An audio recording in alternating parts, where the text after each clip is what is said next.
You remember Din Ben Phu? No. The same thing happened in Algeria, in Africa. They didn't have anything but a rifle. The French had all these highly mechanized instruments of warfare, but they put some guerrilla action on.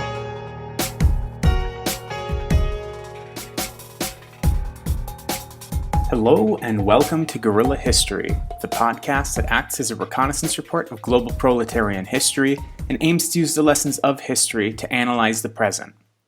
I'm one of the co-hosts of Guerrilla History, Henry Hakamaki, but what you're going to be hearing today is a little bit different than usual. This will be one of our dispatches. For those of you who have listened to the show before, dispatches are shorter, more contemporary accounts of things that are happening in the world that we think that we can bring a little bit of historical analysis on. Now, because of the timeliness of these dispatches, in many cases, not all of the co-hosts are going to be present. And in this case, despite the fact that we were all preparing for it, because of the timing of our guests, only Adnan was able to conduct the interview, and so therefore you'll only be hearing Adnan during this episode, but I will do the introduction in any case. You will be hearing from Professor Adnan Husain, historian and director of the School of Religion at Queen's University in Ontario, Canada. Our guests today are the excellent Vijay Prashad, who, of course, as many of our listeners know, is executive director of Tricontinental Institute for Social Research. He's the author of many books, including The Darker Nations, The Poorer Nations, Red Star Over the Third World, and, of course, the first episode of Guerrilla History, or the first full episode of Guerrilla History, was focused on his newest book, Washington Bullets, The History of the CIA, Coups, and Assassinations. Highly recommend you check out that book and check out the episode that we did with Vijay just over a year ago at this point. The other guest is one of my friends and comrades, Chris Saltmarsh. Chris is co-founder of Labor for a Green New Deal. He just published his first book, Breht, Fighting for Climate Justice, which came out about 2 months ago from Pluto Press. And he regularly writes for magazines and journals, including Tribune. His two most recent articles for Tribune are 2.4 degrees is a disaster, but COP won't stop it, and COP26 can learn from West Papua's green resistance. The topic for the episode today is going to be COP26. Adnan, Breht, and I had all been planning on doing a dispatch on COP26 with these guests, but because of the timing that they were both available after the conference ended, only Adnan was able to conduct the interview. But we have excellent guests for you. It's a great interview. Chris Saltmarsh is a longtime climate activist and climate journalist, so he brings that perspective to it. And Vijay Prashad, of course, is anti-imperialist extraordinaire who was at COP26, so we can get that perspective from Vijay as well. So the last thing that I'm going to mention before I turn it over to Adnan is that you can follow Guerrilla History on Twitter at Guerrilla_pod. That's GUERRILLA_pod. And you can support the show on Patreon at patreon.com/Guerrilla History. That's GUERRILLA History. And now, without further ado, let me turn it over to my co-host, Professor Adnan Husain, to interview Vijay Prashad and Chris Saltmarsh about COP26.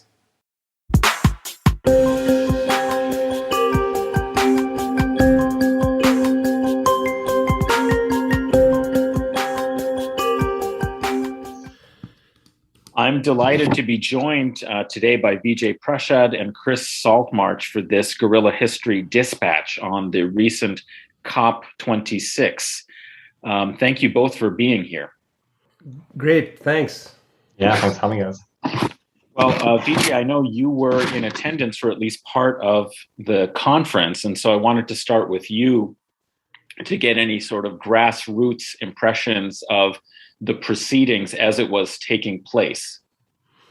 Well, Adnan, the first thing is there is no single COP. There were at least two COPs, and I think that's important.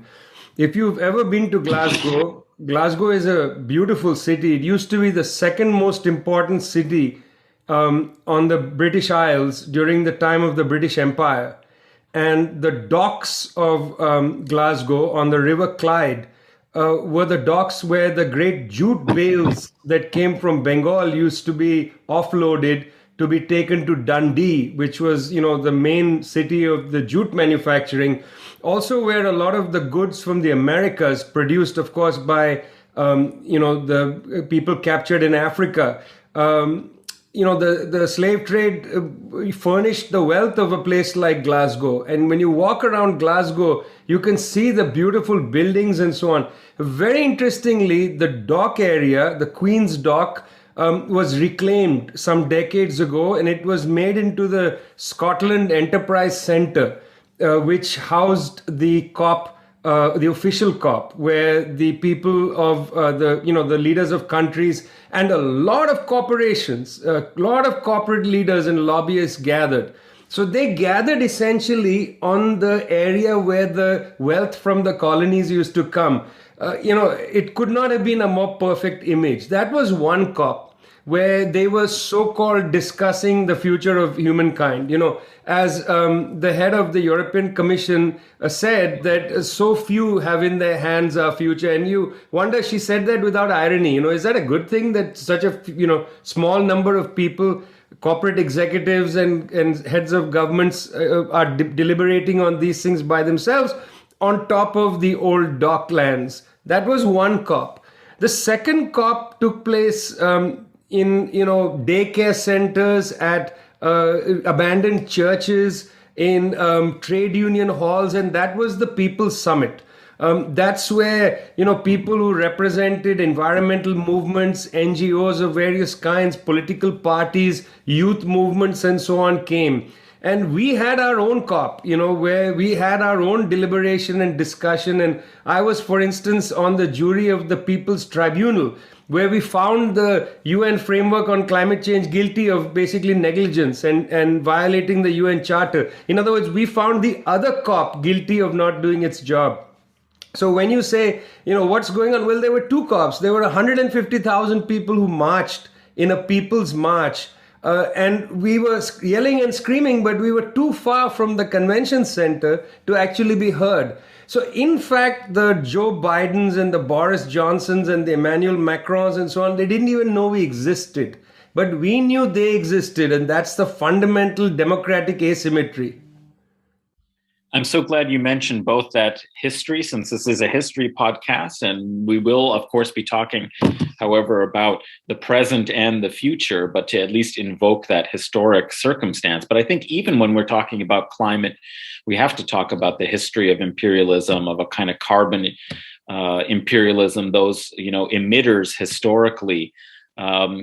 So maybe when we analyze that one COP that you found guilty in your People's Tribunal, if we turn to Chris, what are the inadequacies of the structure of this conference, of the parties and these state-oriented kinds of agreements? Where do you fit this COP into previous COPs to give us a better sense of what was achieved, what needs to be achieved?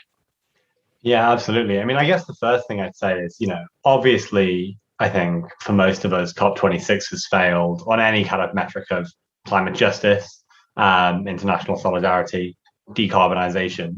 But actually, the UNFCCC has its own kind of metrics of success. And for me, what I've been telling people is, climate action, if you like, is a secondary aim for the UNFCCC. Actually, its primary aim is maintaining the wealth and power of the global north and of its capitalist class. And it's done that effectively. It did it this year, it did it effectively in Paris, and it's done it right throughout its history. And we can go right the way back to the beginning of this framework in the Rio Earth Summit. And, this was where it all kind of began. And that was a pivotal moment because it was up for debate, what this structure of kind of international climate diplomacy would look like.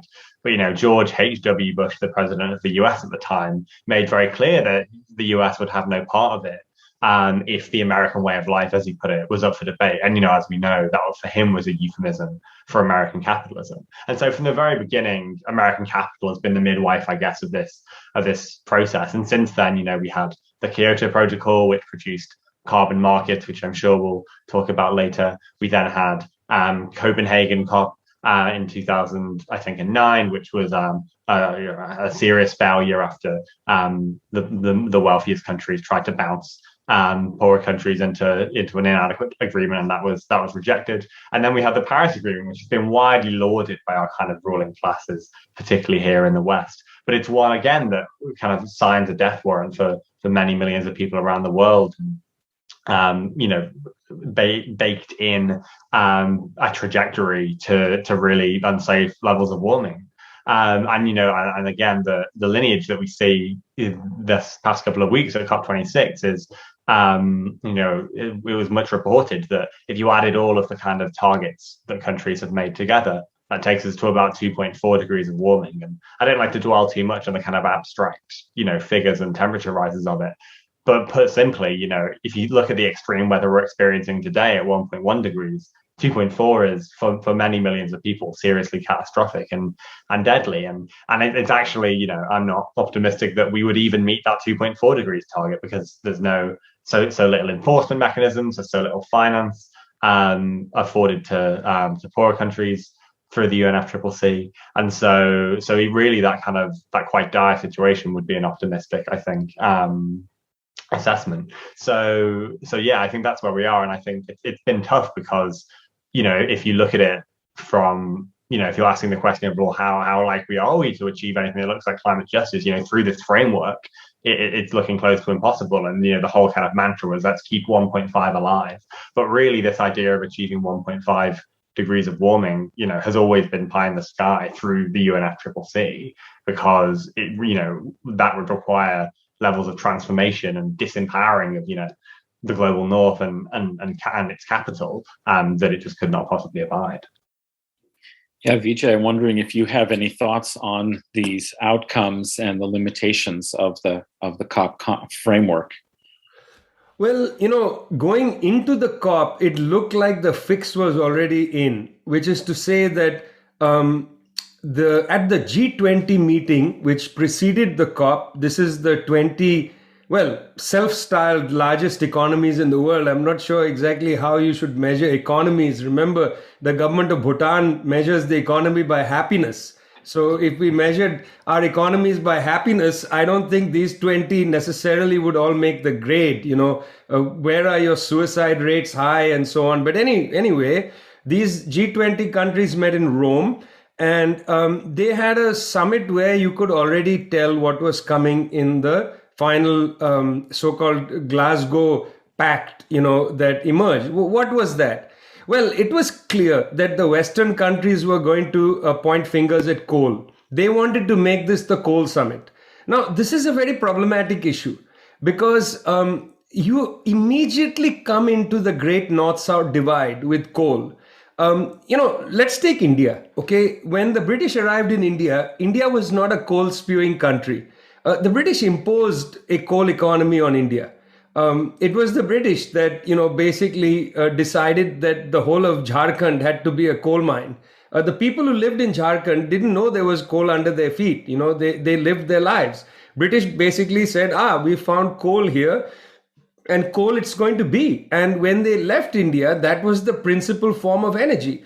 Meanwhile, in many parts of the world, in Europe, in North America and so on, there was a move to oil and natural gas as the principal energy source. These are equally fossil fuels and equally dirty and equally creating carbon emissions. The United States is per capita the largest carbon emitter today.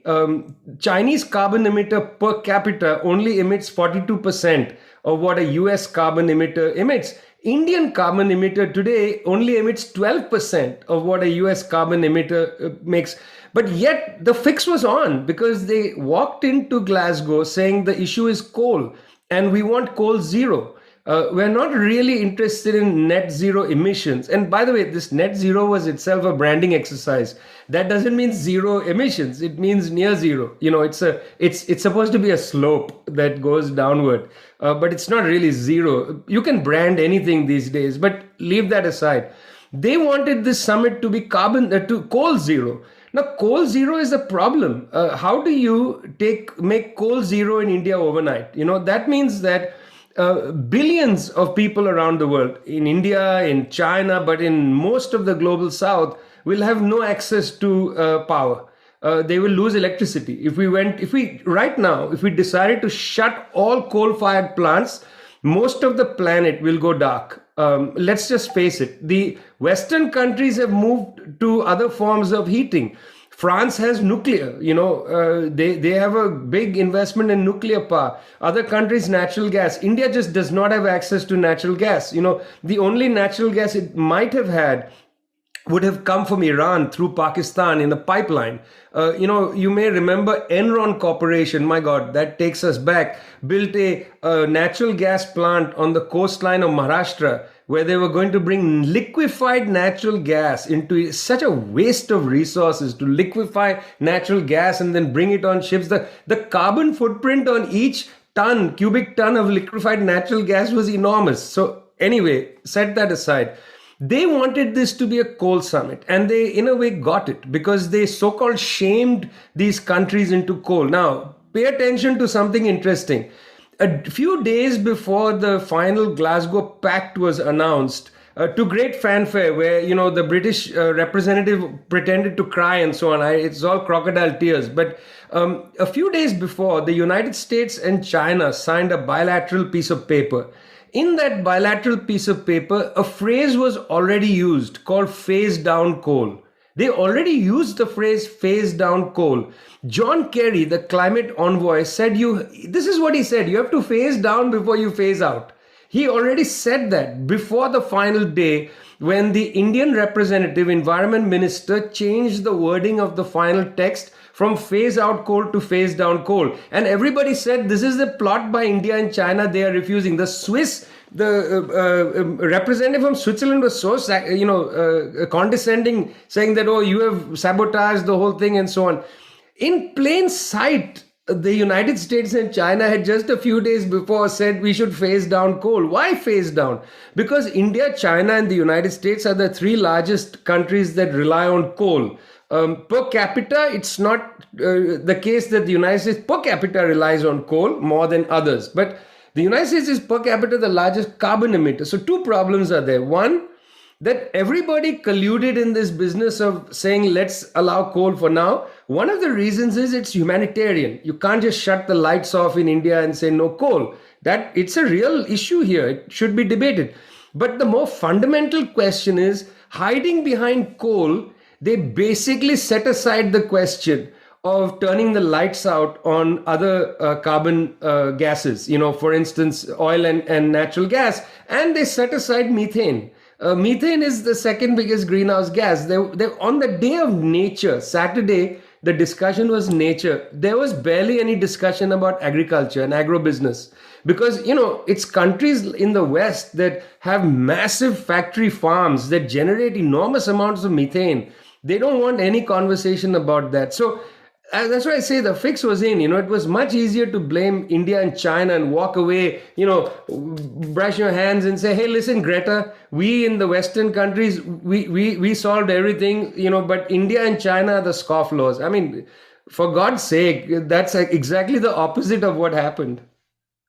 And yeah, if I could just, I guess, chip in really briefly on that as well. I think that, what Vijay says about really focusing on coal is really interesting. And for me, I've spent a lot of time in, the British climate movement, working with NGOs and the like. And I think what I also really recognize and what is interesting is that, this, focus on coal, it almost to obfuscate from Europe's reliance on oil and gas.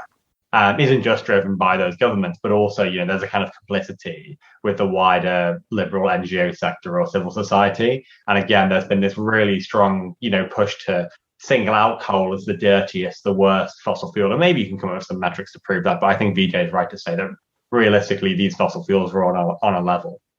And so, yeah, I think it's just, it's important to implicate the civil society, which very often has a revolving door with these governments in this, in this inequality that's being pushed upon.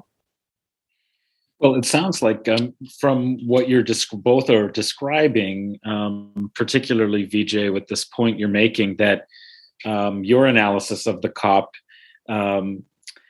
suggests that it has to be inextricable with really understanding the inequalities in the global economy between the global North and South. And that's something I know Chris has written recently about in his latest article for the Tribune magazine about how 2.4% looks like this is what could realistically happen as a result, and that this framework is really about achieving, the advantages that the global North already has. So I'm wondering from both of you if you might want to reflect even more broadly, what it means to have climate justice. This is something that we talk about frequently, the climate justice movement. And many people just think of it in these abstract terms of reducing carbon emissions overall in order to avoid the worst effects of climate change and global warming. But it seems like your analysis, both of you, seems to suggest a much broader meaning and set of implications and consequences when we talk about climate justice. Vijay, I wonder if you had any thoughts on what you are meaning by and envisioning by climate justice. Well, look, Adnan, let's not talk about what I think. Let's talk about what the countries, the member states of the United Nations have agreed to. What I think is not germane. There's 7.9 billion of us, but the countries that belong to the UN actually signed pieces of paper. They signed a treaty. They made an obligation. There are at least two things that should be on the table for the discussion. The first is, in 1992, before the UN Framework Convention on Climate Change was formed, that was set up in 1994, there was a very important UN conference on environment and development at Rio de Janeiro. That was a 92 meeting. At that meeting, a phrase was agreed upon. Even the United States, agreed to this phrase, which is common and differentiated responsibilities. The general idea is that, look, climate, environmental destruction, this has a common impact. Everybody is impacted by it. Well, okay, if you're on a low-lying island, you're impacted, much faster, but everybody's impacted. That was the common. The differentiated part is important. There was agreement that the West had basically, in terms of climate, absorbed a greater share of the carbon budget. This can be actually forensically accounted for. This is not a guesstimate, as they say. This is actually something you can forensically estimate. What is the carbon budget? Who has used more of it, and so on. It's very clear that the Western countries, United States in the lead, but not by itself, have exhausted their share of the carbon budget. And therefore, it is the responsibility of these countries to both accelerate their decarbonization. They need to go faster to reduce their reliance on the carbon budget. And secondly, provide some means for poorer countries to leapfrog technologies. That's basically what differentiated means. Then, as a consequence of the various COPs, and remember, this was COP26, that means they've been going at this for 26 years.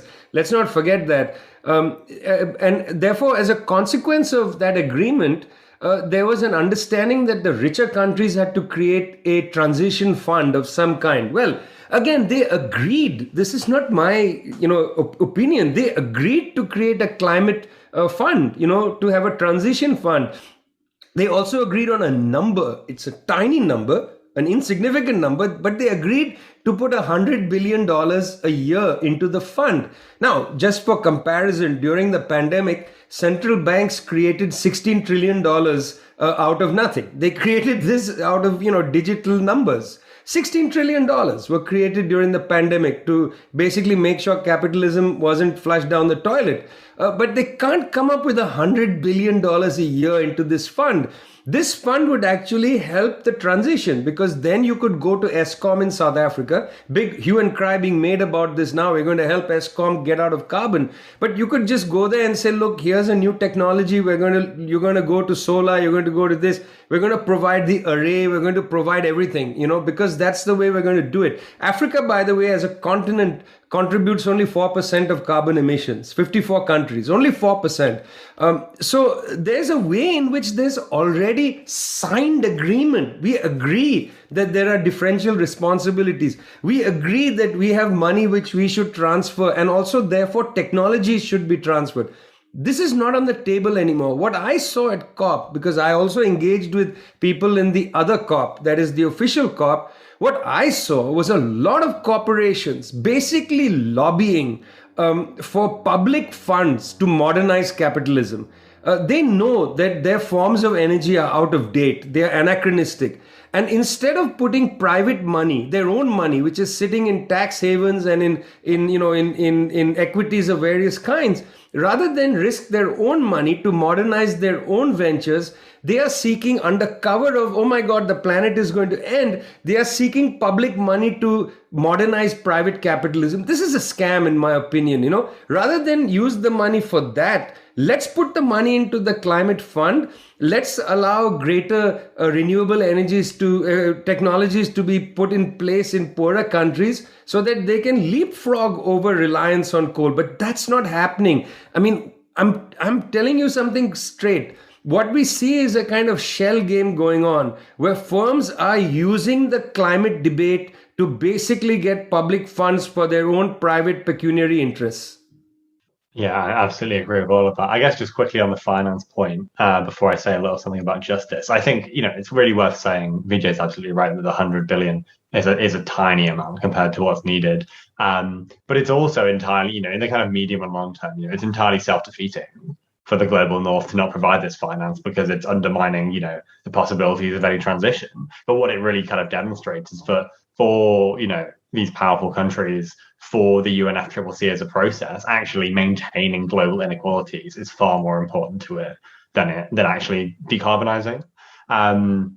Which I guess brings me on to the question of justice. And for me, when I think about climate justice, you can kind of summarize it reasonably simply as saying, well, the people who have caused the crisis, Vijay talked about differentiated responsibility, the people who continue to profit from it, whether it's the governments of the global north or the corporations of the global north, they will be insulated, the most from its effects. And actually, it's the people around the world, the ordinary people, working people, in any country in the world that you can think of that have themselves done little or to nothing to create this crisis, and they're certainly not making a profit out of it. They're the ones, all of us, who will be hit first and worst by its impacts, and that's the injustice of it. And I think when we talk about climate justice, it's about repairing that as much as possible, and some of that will be through financial reparations between nations. But as well, I think we have to understand the kind of the harm that has already been inflicted through a history of colonialism and the imposition of capitalism, and the harms that will continue to be inflicted through the climate crisis. There kind of isn't enough money in the world to pay for that. The loss of life, you can't put a number on it. And so when we think about justice in that context, I think for me we have to think about reparations that are structural as well. So reorganizing how the global, political economy works, how geopolitics works, so that we're re-empowering those nations and those states that have been disempowered through colonialism, and disempowering the likes of the US and the UK, and similarly re-empowering workers, labor, and disempowering capital. These are important parts of climate justice, because it's only by giving power back to those from whom it's been taken that we can create a society, an economy, a politics that is fair and equitable. I'm wondering also if, Vijay, if maybe you also would extend your analysis further to talk a little bit about the geopolitics. You talked about the corporate, exploitation of the climate discourse for public funds for private benefit, but also the geopolitical dimensions and politics of the conference. I've noticed that, of course, this, as you pointed out, this emphasis on coal as the main villain of the piece, and failure to account for history of emissions. That historical analysis is just dispensed with. So it's as if we're just in this one snapshot moment. A per capita understanding is seldom introduced into the discourse to have a sense of the relative responsibilities. But I've noticed that there is very much a targeting here of China as the most responsible. This is how it's being sold increasingly to audiences of the global north. So I'm wondering if you had any further analysis about the geopolitics of the COP and any assessment of that? I mean, Adnan, this is so brazen and it requires so little analysis. That's what's heartbreaking about this. The Chinese have, however you understand China, the Chinese are now the world's largest producer of dot, dot, dot. Am I to say of pollution? No, they are the world's largest producer of basically green technology. And not just manufacturing, they're developing new forms of technology, new kinds they're actually experimenting with new forms of energy and so on. It's quite interesting what they're up to in these Chinese companies. Now, this is an opportunity for collaboration. You would imagine that there would be a handout saying, let's collaborate, let's figure out how to do this together and so on, But no, that's not the language. The language is you are the scofflaw, you are doing something wrong. You're pledging to not build any more coal-fired plants, but you don't actually mean it. I mean, that's how the Financial Times writes about it. Xi Jinping says we are going to no longer build coal-fired plants outside China. And the Western press says we don't believe you. Well, why not? I mean, they've said that, they've pledged that. You can hold them to it, but why don't you believe them? There is an element of racism in this, I feel, but I don't want to belabor that. More than anything else, it's become wrapped into this Cold War mentality that is afflicting, I think, so much of what's happening in the world. I just feel that here you have a situation where they could collaborate on technology. You could have a collaboration on helping other countries. The West could, in fact, come up with a formula saying China is the leading producer of green technology. Let's put some of that off patent, and let's see what Chinese government firms do and so on. Second thing that's important here is there's a lot of finger pointing. China is emitting, it's the biggest polluter and so on. Well, it's the biggest polluter because it's producing the things that the West wants to buy. If the West started to produce its own buckets and its own shovels and pails, and I don't know why I keep talking about buckets, but, its own cars and everything is made in China, you've basically outsourced your carbon emissions. If you were to insource those emissions, your emission numbers will rise. If in the United States you had to make paper again, for instance, your emission numbers will rise. So you've outsourced your carbon emissions to China and then you blame China. I mean, it's extraordinary how facile the debate is. And even in the respectable press, journalists just, don't even think about this. They go to their Walmarts and their Targets and they buy goods that's made in China, and they don't think about the fact that the Chinese are basically responsible for carbon emissions so that they can buy all this stuff at a cheap price. That's not running through the heads of journalists. That's the second thing on this that I would like to put on the table. But linked to that, related to that, I think it's really important for us also to talk about the role of the military. The Brown University released a note which showed that the United States military is the world's largest institutional polluter of greenhouse gases. Some of that is just because the US military has bases all over the world and constantly moves ships and planes between them. Half the time, I don't know why they keep moving ships and planes between them, resupplying, moving troops around and so on. It's the largest institutional polluter. It's larger than the oil companies as an institutional polluter. We need to think about what this kind of militarism does. It's choking the planet. Do you really need bases all over the world? I mean, if I had 5 minutes with Mr. Biden, I would ask him, Mr. Biden, when are you going to, you're talking about freedom for the people of Hong Kong and you'll protect the people. What about the liberation for the people of Guam and the people of Okinawa and the people of Diego Garcia? I mean, these are all places held as colonies by the United States. The Chagosian people of Diego Garcia have been sitting in a courtroom in Britain for years and years and years trying to get their islands back. These are the Chagos Islands in the Indian Ocean, where the United States is one of the world's largest bases. It's called Diego Garcia. The Chagosians want their land back. The US has a big base there. You're talking about Hong Kong and how you're bleeding about democracy and so on. What about democracy for the Chagosians, the people of Guam, the people of Okinawa, let's not talk about this too much, but the people of Hawaii and so on. These are all extended military bases, for God's sake. And where the only political prison is in Cuba? It's on Guantanamo, run by the United States government. So, that should be on the table. The more you have this militarized language, the more normal it seems to have military bases all over the world. And the less remarked upon is the fact that the US military is the largest institutional emitter of greenhouse gases. Well, you've really sketched out how the consumption-production nexus has to be looked at globally, and then also, the military imperialist sort of venture. And what we're really talking about is our modern form of capitalism is really killing the planet. Chris, in your recent article, you talked about how we need to be more concrete rather than abstract about these numbers, 2.4% versus 1.5%. And so on. I'm wondering if maybe you want to underscore that and sketch out a little bit what you see as the specific consequences for those in the global south in particular who are going to be suffering the worst of the crisis as it advances even after the so-called achievements of COP26. Yeah, absolutely. I think in some ways it can be quite hard to look into the future and say, well, this is the world we're going to see, because often it kind of makes you sound like a crank, because you kind of sketch out this very apocalyptic kind of world, and I think for a lot of people it's quite hard to believe.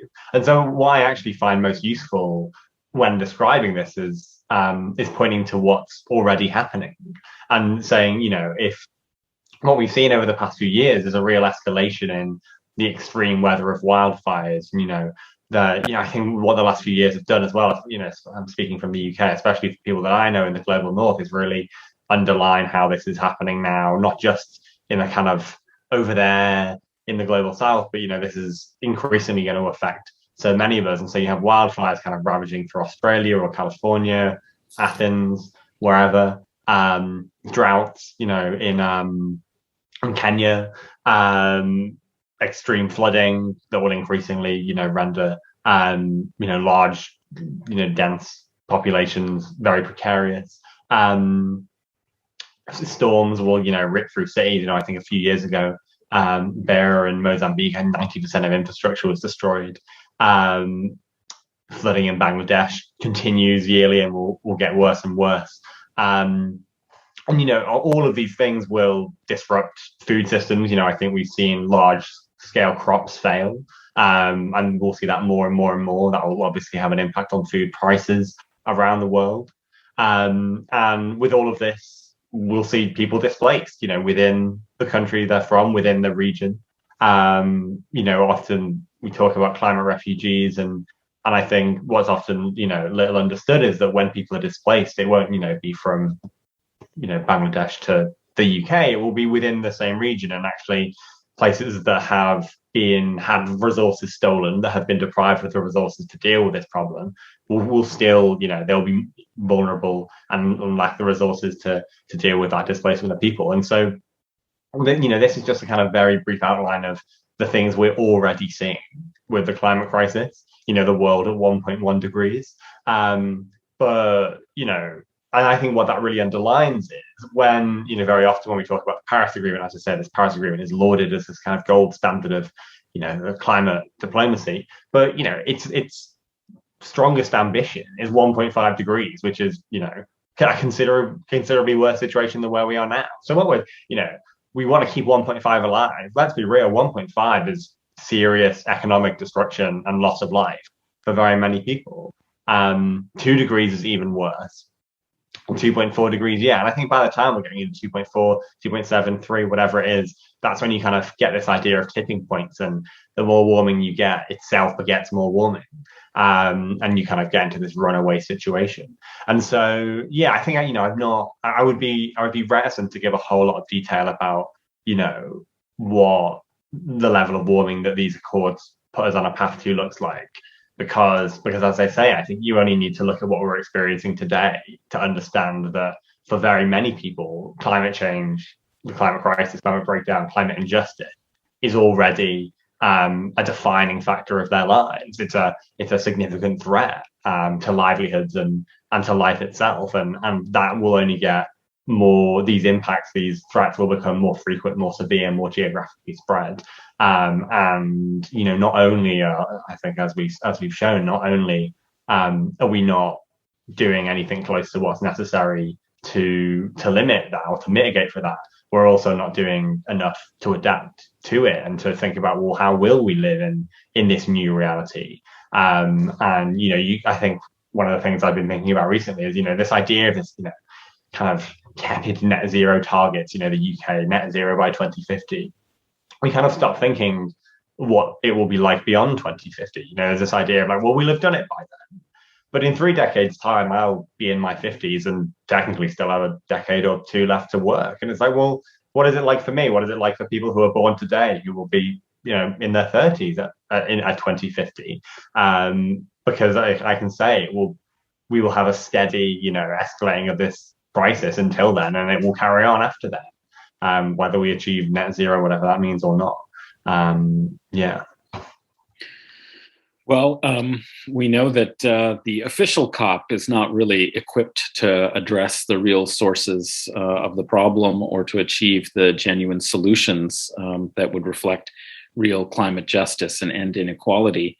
Vijay, perhaps by way of conclusion, you can tell us, what was the people's agenda at the real COP that was taking place, and what do you see as the path forward for people who really want to dedicate themselves to a just world and address this problem? See, I just would like to admit that a lot of our movements are movements of criticism. We are critical of what they are doing on the other side of the fence, but we don't know what we would do if we suddenly were handed everything. Suddenly they decide they're going to board Elon Musk's spacecraft and disappear, and they throw the keys in our face. What will we do? And I don't think we've actually thought this through. But there are some things that are obvious and on the table. Let's firstly stop subsidizing fossil fuels. $5.9 billion, or roughly $6 billion a year. Let's stop using public money to underwrite fossil fuel companies. Let's immediately transfer money into a climate fund. Scale up renewable energy all over the world. Let's seriously consider creating car-free zones in very many parts of the world. If you can take a train, there should be no road going beside it. Just have more trains running. I'll give you just a simple example. I went from London to Glasgow by train. And the British train system is so destroyed by privatization. As you leave London, you see all these fancy trains in Euston Station. And as you go north further and further in England, you see the train stock deteriorate because you're now in areas where they're just forgotten people living. When you enter Scotland, the train stock actually improves.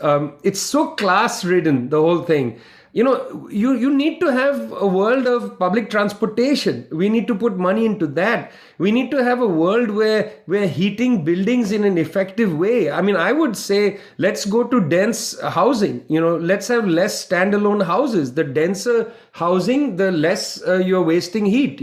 If every family lives in one little house with a garden and so on, the energy burden on that family is enormous. But if you're living in a building, it's compact, you can create heat densities and cool densities as well. So, there are some common sense things, Adnan. It's not rocket science. We have to also learn as a movement not to turn inward and say local is great, because local often doesn't have the solution. We'll still need international trade. We'll have to figure out how best to do it. How do we convert ships, for instance, from being reliant on energies that have produced carbon to different kinds of energies? How do we do that? Let's be creative with things like that. We don't need to turn inward. So there are some basic policy things that are on the table, but we'd have to go up against the car industry. We'd have to go up against the rubber industry. You'd have to go up against, the privatization kick that public transport has been in, and so on and so forth. We'd have to think seriously about what affordable housing means, and how to house people, in a way that is energy, utilizes energy in a proper way. We might have to even consider whether every family should have their own kitchen, to cook privately, or whether we do more communal kind of eating. It's more efficient use of energy. And, people say all these small things make no difference. Of course, they make a difference when you're multiplying it by 7.9 billion. If 7.9 billion people are doing X number of things, and you can reduce that by a great quantum of number, you'll have an impact. So there are, at big scale, small scale, there are things we could do in a heartbeat. I think we could manage it, Adnan. If they threw the keys at us, I don't think we'll be as clueless as we immediately feel when those keys land in our palm. Well, those are the keys that we need to get, indeed. I really appreciate this conversation and the update and analysis you've provided for our listeners on Guerrilla History. How can listeners follow you and your work, Vijay? Well, I would like them to come to the Tricontinental. It's thetricontinental.org, and look at our materials and so on, and follow the work of Globetrotter, where most of my reporting comes through the Globetrotter wire service. And Chris, how can listeners follow you? Get me on Twitter at Chris_Saltmarsh. I've been writing for Tribune magazine in the UK quite often, and I've had a book out recently, Burnt: Fighting for Climate Justice, with Pluto Press. Which you're very welcome to grab a copy of. Fantastic. Again, thank you so much. Really appreciate this conversation. And listeners, that's it for this COP update, this dispatch. Look for our, episodes coming out very soon on a variety of other topics. Until then, solidarity.